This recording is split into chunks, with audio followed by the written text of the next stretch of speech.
ઓમ શ્રી ગણેશાય નમઃ. જય શ્રી કૃષ્ણ મિત્રો. મંગળ પ્રદોષની કથા. મંગળ પ્રદોષને ભૌમ પ્રદોષ પણ કહેવાય છે. 22 જુલાઈ 2025 મંગળવાર. વૈદિક પંચાંગ અનુસાર અષાઢ માસમાં વદ પક્ષની તિથિ 12 અને 13 ભેગી છે, એટલે પ્રદોષ વ્રત 22 જુલાઈ સવારે 7:05 શરૂ થઈને થશે અને 23 જુલાઈ સવારે 4:39 પર સમાપ્ત થશે. આ તિથિ એટલે 22 જુલાઈ ભૌમ પ્રદોષ વ્રત રાખવામાં આવશે.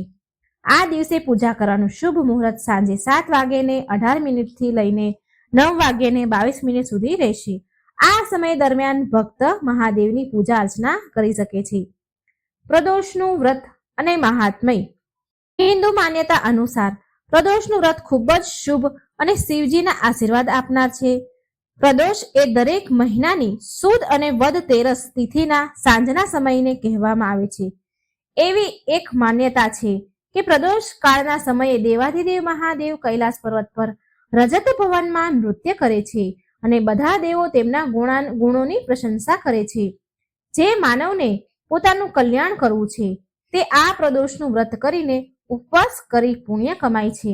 પ્રદોષની તેરસ જુદા જુદા વારે આવે છે, જેમ કે સોમવાર કે મંગળવાર, એમ 7 વારમાંથી કોઈ પણ દિવસે પ્રદોષ હોય અને જે દિવસે પ્રદોષ હોય તેમાંથી તે નામની તેરસ એટલે કે પ્રદોષ ઓળખાય છે. જેમ કે સોમવાર હોય તો સોમ પ્રદોષ, મંગળવારે હોય તો ભૌમ પ્રદોષ, મંગળ પ્રદોષ અને શનિવારે હોય તો શનિ પ્રદોષ કહેવાય છે.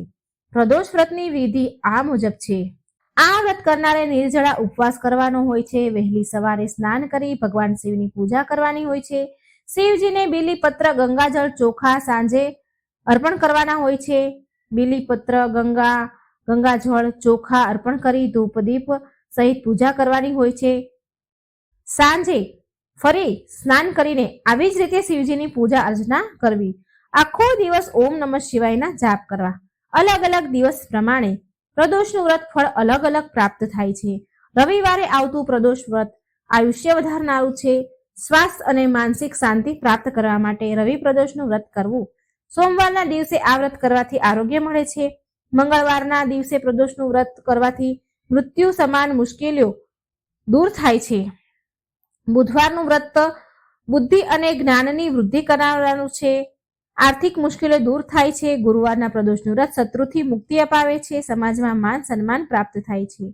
શુક્રવારના દિવસે પ્રદોષનું વ્રત કરવાથી સુખ સૌભાગ્યમાં વૃદ્ધિ થાય છે. શનિ પ્રદોષનું વ્રત કરવાથી સંતાન પ્રાપ્તિ થાય છે. પ્રદોષની પૌરાણિક કથા આ પ્રમાણે છે.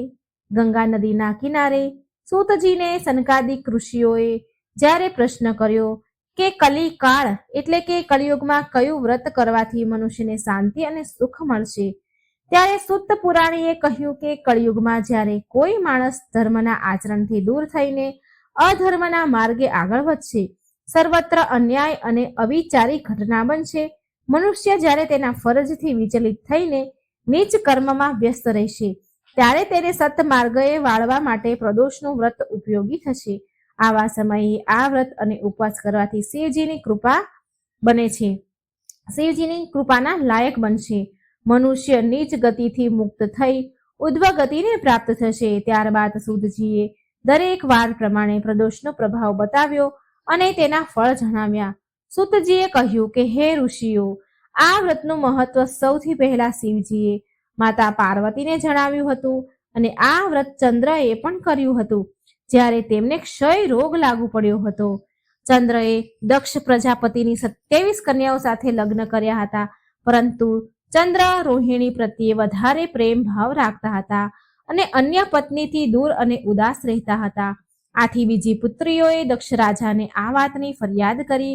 ત્યારે દક્ષ પ્રજાપતિએ ચંદ્રને સમજાવ્યા, પરંતુ એમના વર્તનમાં કોઈ ફેર પડ્યો નહીં. એટલે દક્ષ પ્રજાપતિએ ચંદ્રને શ્રાપ આપ્યો હતો કે તેને ક્ષય રોગ લાગુ પડે.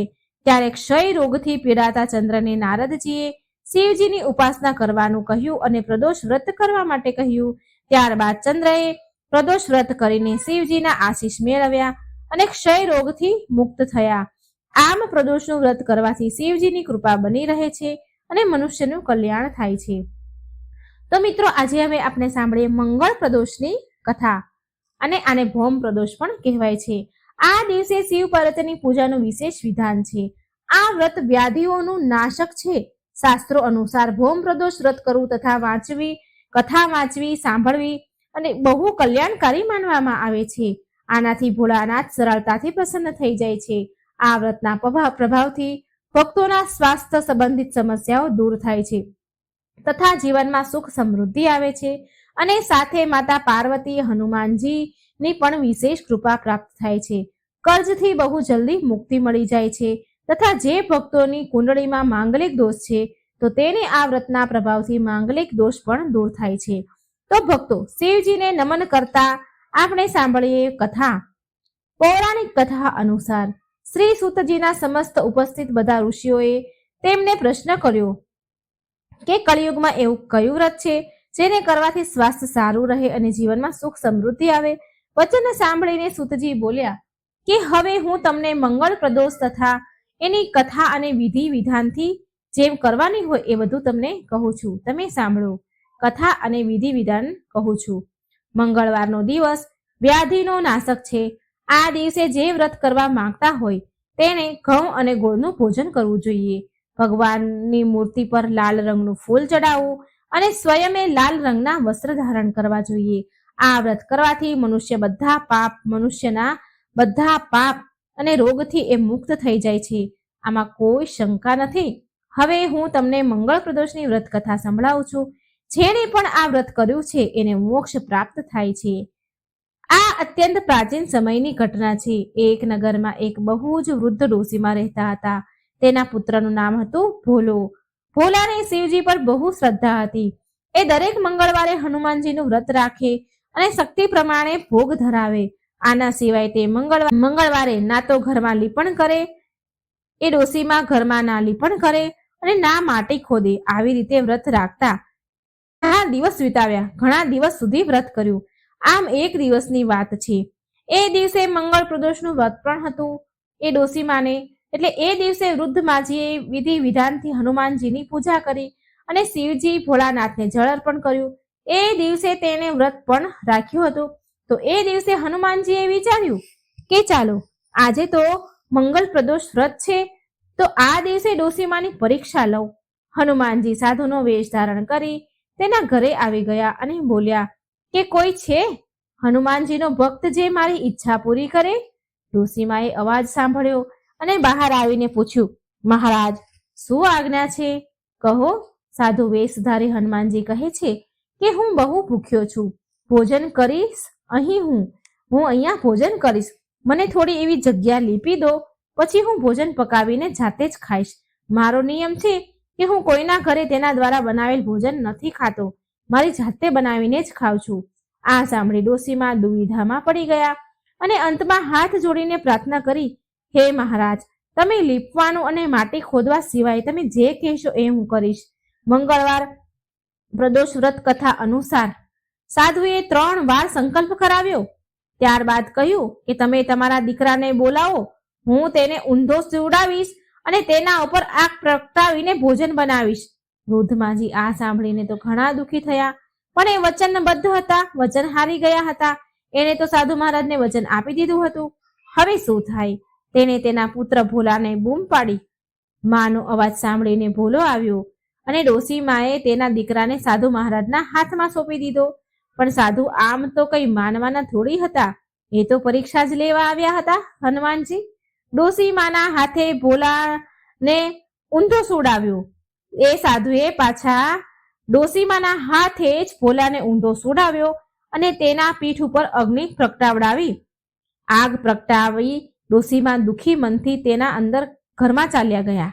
સાધુએ જ્યારે ભોજન બનાવી લીધું તો તેને ડોશીમાને બોલાવીને કહ્યું કે તમે તમારા પુત્ર ભોલાને બોલાવો, જેથી એ પણ આવીને ભોજન કરી લે.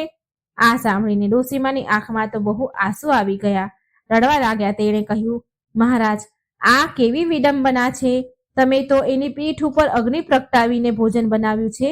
ભલા એ હવે કેમ જીવતો હશે? શેનો જીવતો હશે હવે એ? તમે આવી વાત કરી, મારા હૃદયને વધારે ન દુખાવો. પણ સાધુ મહારાજના માન્યા. તેમણે વૃદ્ધ સ્ત્રીને એટલે કે ડોશીમાને વારંવાર તેના પુત્રને બોલાવવા માટે કહ્યું. હવે શું હતું? સાધુના કહેવા પર વૃદ્ધ માજીએ ભોજન માટે તેના પુત્ર ભોલાને બોલાવ્યો. બૂમ પાડી, ભોલા, ઓ ભોલા.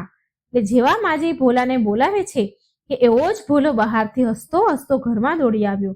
ભોલાને જીવતો જાગતો જોઈ ડોશીમાં હેરાન રહી ગયા અને અત્યંત ખુશીથી ભરાઈ ગયા. ખુશીના આંસુ આવી ગયા. સાધુ બાબાના ચરણમાં પડી ગયા. સાધુ મહારાજે તેને અસલ રૂપમાં દર્શન આપ્યા, એટલે કે હનુમાનજીએ એમના દર્શન દીધા. હનુમાનજીને તેમના આંગણામાં જોઈ ડોશીમાને લાગ્યું કે જીવન સફળ થઈ ગયું અને આવી રીતે હનુમાનજીએ ભોલાને એ બધું જ આપ્યું જે તેની પાસે ન હતું. મહેલ, નોકર ચાકર, ધન સંપત્તિ, સારું સ્વાસ્થ્ય, સુંદર આરોગ્ય, સુંદર સ્વરૂપ. અને એ ડોશીમાં પ્રદોષ વ્રત કરીને મોક્ષ પામ્યા. ઓમ નમઃ શિવાય. જય હનુમાનજી. હે હનુમાનજી, જેમ તમે ડોશીમાનું કલ્યાણ કર્યું એવું જ બીજા ભક્તોનું પણ કલ્યાણ કરજો. મિત્રો, હવે આપણે સાંભળીશું ભગવાન શિવજીની કથા. એક સમયની વાત છે. એક જંગલમાં એક ચકલી ઝાડ પર રહેતી હતી. જંગલ એકદમ સુકાયેલું હતું. ન તો ત્યાં ઘાસ હતું લીલું, ન લીલા ઝાડ હતા કે ના ફળ કે ફૂલ હતા. જે ઝાડ પર ચકલી રહેતી હતી તે ઝાડ પણ સુકાયેલું હતું. માત્ર સુકાયેલી ડાળીઓ જ હતી. ચકલી ત્યાં રહીને દરેક સમયે ભગવાન શિવજીના જપ કરે, એના ગુણગાન કરતી રહેતી હતી. એકવાર નારદજી જંગલમાં થઈને જઈ રહ્યા હતા તો ચકલીએ નારદજીને જોયા તો તરત નારદજી પાસે આવીને બોલી, હે નારદજી, તમે ક્યાં જાઓ છો? નારદજી બોલ્યા કે હું તો શિવજી પાસે જઈ રહ્યો છું. ચકલી બોલી કે ભગવાન ભોળાનાથ મારું બહુ ધ્યાન રાખે છે, પણ હે નારદજી, આ સુકાયેલા જંગલ વિશે ભગવાન ભોળાનાથને ખબર નથી. કદાચ કૃપા કરી તમે એમને કહી દેજો ને કે મારા આ જંગલને હર્યું ભર્યું કરી દે. પ્રિય ભક્તો, હવે જુઓ, નારદજી શિવજી પાસે જઈને ચકલીના જે જંગલની વાત કરી. નારદજીની વાત સાંભળીને ભોળાનાથ બોલ્યા, હે નારદ, હું આમાં કંઈ જ કરી શકતો નથી. તે ચકલીના ભાગ્યમાં 7 જન્મ સુધી સુકાયેલા જંગલમાં રહેવાનું લખ્યું છે. નારદજી કંઈ બોલ્યા નહીં અને ત્યાંથી નીકળી ગયા. થોડી વાર બાદ નારદજી ફરી ત્યાંથી નીકળ્યા તો જોયું કે જંગલ તો બિલકુલ બદલાઈ ગયું છે. જંગલ હર્યું ભર્યું થઈ ગયું છે. લીલુંછમ ઘાસ છે, ફૂલ ફળ ઝાડ ઉપર લથપથ છે. ચકલીનું ઝાડ પણ ફળ ફૂલોથી હિલોળા લઈ રહ્યું છે. ચકલી પણ પ્રેમ મગ્ન થઈને નાચી રહી હતી. નારદજીએ વિચાર્યું કે ભોળાનાથે મને કેમ ખોટું કહ્યું. નારદજી ફરી પાછા શિવજી પાસે ગયા અને ભોળાનાથને જંગલના હર્યા ભર્યા થઈ જવાની વાત કરી તો શિવજી હસ્યા અને બોલ્યા કે નારદ, મેં ચકલીને ક્યારેય કંઈ જ નથી આપ્યું, છતાં મારા ગુણગાન કરતી રહે છે. આટલા દુઃખમાં, આટલા ભયાનક વિરાન જંગલમાં સુકાયેલા ઝાડ પર રહે છે, છતાં પણ એણે કોઈ દિવસ મને શિકાયત નથી કરી. તેથી તેની ભક્તિ અને વિશ્વાસે તેના 7 જન્મના કષ્ટ કાપીને મારે એને આપવું પડ્યું. આવા દયાળુ છે આપણા મહાદેવ. જય હો શિવજી, જય હર હર મહાદેવ. ભક્તો, જેમ ચકલીએ આટલી કઠણ પરિસ્થિતિમાં ધીરજ ન છોડી અને ભોળાનાથનું સ્મરણ કરતી રહી, એમ જ આ કળિયુગમાં આપણે આપણા દુઃખથી વ્યાકુળ ન થવું જોઈએ. ભોળાનાથ પર વિશ્વાસ રાખીને તેમની ભક્તિ શ્રદ્ધાપૂર્વક આરાધના કરવી જોઈએ. હંમેશા સત્ય વચન બોલવું તથા કોઈ પણ જીવને દુઃખ ન આપવું જોઈએ. ભગવાન બધા જ ભક્તોનું કલ્યાણ અવશ્ય કરે છે. એકવાર પ્રેમથી બોલો, જય ભોળાનાથ. ઓમ નમઃ શિવાય. હવે મિત્રો આપણે સાંભળીએ વૈદ્યનાથ મહાદેવની કથા. વૈદ્યનાથ મહાદેવની કથા બહુ દુર્લભ અને પુણ્ય ફળ આપનારી કથા છે. વૈદ્યનાથ મહાદેવની કથા અનુસાર એકવાર ભગવાન શિવને પ્રસન્ન કરવા માટે તથા પોતાનું મનોવાંછિત ફળ માંગવા માટે, વરદાન મેળવવા માટે રાવણ ભગવાન શિવની તપસ્યા કરવા લાગ્યો. ઘણા વર્ષો સુધી એને તપસ્યા કરી અને એટલા વર્ષ તપસ્યા કર્યા બાદ જ્યારે ભગવાન શિવ પ્રસન્ન ન થયા તો રાવણ તેના માથું કાપીને શિવજીને ચડાવવા લાગ્યો. જ્યારે તે તેનું એક માથું કાપીને ચડાવે તો એની પાસે બીજું માથું આવી જતું. જોકે રાવણને 10 માથા હતા. જ્યારે 10મું માથું કાપીને ચડાવવા જાય છે તો મહાદેવ રાવણ સામે પ્રગટ થયા. શિવજીએ રાવણને કહ્યું કે તારું મનોવાંછિત ફળ માંગી લે. તો રાવણે ભગવાન શિવને કહ્યું કે ભગવાન, જો તમે મારા પર પ્રસન્ન છો ને તો તમે મારી સાથે મારી લંકા નગરીમાં નિવાસ કરો રાવણની વાત સાંભળીને શિવજી બોલ્યા, હે રાવણ, હું તો તારી સાથે નહીં ચાલી શકું, પણ હું તને મારું શિવલિંગ આપું છું. આને તું તારી લંકામાં લઈ જા અને સ્થાપિત કરી દે. જ્યાં સુધી આ શિવલિંગ તારી લંકા નગરીમાં રહેશે ત્યાં સુધી તારી લંકા નગરીમાં કોઈ આંચ નહીં આવે. પરંતુ એક વાતનું ધ્યાન રાખજે, જો આ એકવાર આ શિવલિંગ ધરતીને સ્પર્શ કરશે તો ત્યાં જ સ્થાપિત થઈ જશે. રાવણને શિવલિંગ સોંપીને શિવજી તેના ધામ કૈલાસ પર્વત પર ચાલ્યા ગયા. પ્રિય ભક્તો, આ વાતથી બધા દેવી દેવતા હેરાન થઈ ગયા. જો સુરક્ષિત રીતે શિવલિંગ લંકા પહોંચી ગયું તો રાવણનો અંત કેવી રીતે થશે? આ સમસ્યાને લઈને બધા જ દેવતા ભગવાન વિષ્ણુ પાસે ગયા. ત્યાં દેવરાજ ઇન્દ્રએ ભગવાન વિષ્ણુને તેની સમસ્યા બતાવી. ત્યારે ભગવાન વિષ્ણુએ એક ઉપાય નીકાળ્યો. તેમણે દેવરાજ ઇન્દ્રને કહ્યું કે હું મારા સુદર્શન ચક્રથી સૂર્યને ઢાંકી દઈશ, જેનાથી પૂરું બ્રહ્માંડમાં અંધારું થઈ જશે. પૂરા બ્રહ્માંડમાં અંધારું થશે. એ સમયે શ્રી ગણેશ ગોવાળના રૂપમાં બધું જ કામ કરી દેશે. આના માટે તમે એકવાર શ્રી ગણેશની આજ્ઞા લઈ લ્યો. બધા જ દેવતા ગણપતિજી પાસે આવ્યા. ભગવાન વિષ્ણુના વિચારને દેવતાઓએ શ્રી ગણેશની સામે રાખ્યા. ત્યારે ગણેશજીએ દેવતાઓને આશ્વાસન આપીને કહ્યું કે આ કાર્યમાં એ દેવતાઓની પૂરી મદદ કરશે. પ્રિય ભક્તો, હવે આ બાજુ જુઓ. રાવણ તેના પુષ્પક વિમાનમાં એની લંકા નગરી તરફ આવી રહ્યો હતો. એ બહુ જ ખુશ હતો. એટલે યોજના અનુસાર ભગવાન વિષ્ણુએ તેનું સુદર્શન ચક્ર સૂર્ય તરફ ફેંકી દીધું. સુદર્શન ચક્રએ પૂરા સૂરજને ઢાંકી દીધા, જેનાથી પૂરા બ્રહ્માંડમાં અંધારું થઈ ગયું. પ્રિય ભક્તો, રાવણનો એક નિયમ હતો કે સૂર્યોદય અને સૂર્યાસ્તના સમયે ભગવાન શિવની એ પૂજા કરતો હતો. તેણે પુષ્પક વિમાન નીચે જમીન પર ઉતાર્યું. હવે એ વિચારે છે કે તે શિવલિંગને ક્યાં મૂકે. એ સમયે ગણપતિજી એક ગોવાળના રૂપમાં ત્યાં આવી પહોંચ્યા. રાવણે ગણપતિજીને જોયા. ગણપતિજી મતલબ રાવણે ગણપતિજી બનેલા જે ગોવાળ હતા એને જોયા અને કહ્યું, હે ગોવાળ, આ શિવલિંગને તું થોડી વાર પકડી રાખ. મારો સંધ્યા પૂજાનો સમય થઈ ગયો છે, હું ફૂલ લેવા જઉં છું. ગોવાળે કહ્યું, ઠીક છે. એટલે રાવણ એ ગોવાળને શિવલિંગ પકડાવીને ફૂલ તોડવા ચાલ્યો ગયો. રાવણના જતા જ ગણપતિજીએ શિવલિંગને ત્યાં જ જમીન પર નીચે મૂકી દીધા અને તેના ધામ ચાલ્યા ગયા. જ્યારે રાવણ ફૂલ તોડીને એના પુષ્પક વિમાન પાસે આવ્યો તો તેણે જોયું કે શિવલિંગ જમીન પર સ્થાપિત છે. રાવણે શિવલિંગને ઉઠાવવાની ખૂબ કોશિશ કરી, પણ રાવણથી એ શિવલિંગ ઉઠ્યું નહીં, ઉચકાયું નહીં. એ શિવલિંગ ત્યાં જ સ્થાપિત થઈ ગયું. નિરાશ થઈને રાવણ તેની લંકા નગરી પાછો આવી ગયો. હવે પ્રિય ભક્તો, એ જ ગામમાં એક વૈજુ નામનો એક ગોવાળ રહેતો હતો. એ રોજ તેની ગાયોને ચરાવવા માટે જંગલમાં જતો હતો. જંગલથી જ્યારે એ ઘરે પાછો આવે તો એ જોતો કે બધા જ લોકો એક શિવલિંગ પર ફળ ફૂલ ચડાવે છે, પૂજા કરે છે. આ વાત વૈજુને બિલકુલ સારી ન લાગતી. એ એવું વિચારે કે આ લોકો આ શિવલિંગને બેકાર જ પૂજે છે. જે લોકો ભૂખ્યા તરસ્યા હોય એને ન કોઈ ખવડાવે છે અને ન કોઈ પીવડાવે છે, તો પછી આ બે જીવ શિવલિંગ પર ફળ ફૂલ દૂધ ચડાવવાનો શું મતલબ? આ તો વૈજુ ગોવાળના વિચાર હતા. એ તેની લાકડીથી એ શિવલિંગ પર રોજ 3 વાર લાકડી મારવા લાગ્યો. જ્યારે એ તેની ગાયો ચરાવીને તેના ઘરે પાછો ફરે ત્યારે એ શિવલિંગ પર 3 લાકડીઓ જરૂર મારે. એક વાર વૈજુ એની ગાયોને ચરાવીને જંગલથી પાછો ફરતો હતો અને શિવલિંગ પર લાકડી મારવાનું ભૂલી ગયો. વૈજુ ઘરે પહોંચ્યો અને જ્યારે તે જમવા બેઠો તો પહેલો કોળિયો એના મોઢામાં મૂકવાનો જ હતો કે એને એ સમયે એ યાદ આવ્યું કે આજે તો તેણે શિવલિંગ પર લાકડી મારવાનું તે ભૂલી ગયો. વૈજુએ તેની પત્નીને કહ્યું કે મારે અચાનક એક જરૂરી કામ યાદ આવી ગયું છે, હું હમણાં આવું છું.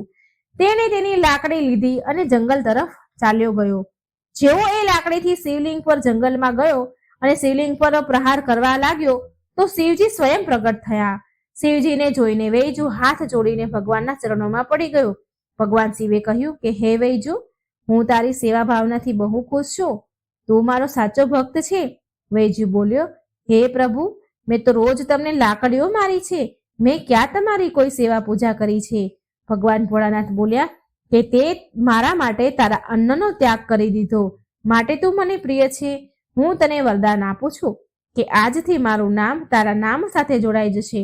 આજથી આ સ્થાન બાબા વૈજનાથ નામથી પ્રસિદ્ધ થશે. પ્રિય ભક્તો, ભગવાન શિવે વૈજુને સદા સદા માટે અમર કરી દીધો. આ સ્થાન અત્યારે વૈજનાથ ધામના નામથી પ્રસિદ્ધ છે. જે લોકો સાચા દિલથી અહીં જે કોઈ માંગે છે, મનોવાંછિત ફળ એને જરૂર મળે છે. એકવાર પ્રેમથી બોલો જય ભોળાનાથ, જય શિવ શંભુ. મિત્રો, વાર્તા સારી લાગે તો લાઈક કરજો, શેર કરજો અને આ ચેનલને સબસ્ક્રાઇબ કરવાનું ભૂલશો નહીં. જય શ્રી કૃષ્ણ. રાધે રાધે. Thank you.